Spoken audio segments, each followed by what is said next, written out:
জামাত বিএনপির নিকট প্রবাসীদের দাবি এই যে আমরা আমরা শ্রদ্ধার সাথে জামাত বিএনপিকে বলছি, আমরা প্রবাসীরা উভয় দলকে ভালোবাসি, কারণ আপনারা উভয় দলই দেশপ্রেমিক এবং মানব প্রেমিক। অতএব অন্তর্বর্তীকালীন সরকারকে সুযোগ দিন বাংলাদেশের আমূল পরিবর্তনের, কারণ রাজনৈতিক প্রতিহিংসায় বাংলাদেশের মান দিনকে দিন ক্ষুণ্ণ হচ্ছে। তাই অরাজনৈতিক সরকারের মাধ্যমে দেশে স্থিতিশীল পরিবেশ এনে আপনারা ক্ষমতায় বসুন। এক্ষেত্রে তাড়াহুড়ো করে দেশ ও জাতির ক্ষতি করবেন না বলে দেশপ্রেমিক জনগণ এবং দেশপ্রেমিক প্রবাসীদের বিশ্বাস।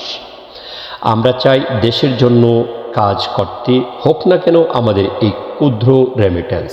আমরা চাই না ফের রেমিটেন্স বন্ধ করে স্বৈরাচারের গলা টিপে ধরতে। তাই আপনারা অন্তর্বর্তীকালীন সরকারকে কমপক্ষে ততটুকু সময় দিন যতটুকু সময় দিলে স্বৈরাচার হাসিনার কল কবজা ভেঙে চুরে কবর রচনা করা যায়।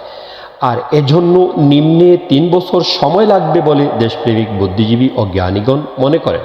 অতএব এতটুকু সময় আপনারা দিবেন বলে দেশপ্রেমিকদের বিশ্বাস। আশা করি আপনারা আওয়ামী লীগের জালে জড়িয়ে পড়বেন না, কারণ আওয়ামী লীগ চাচ্ছে জটপট নির্বাচন।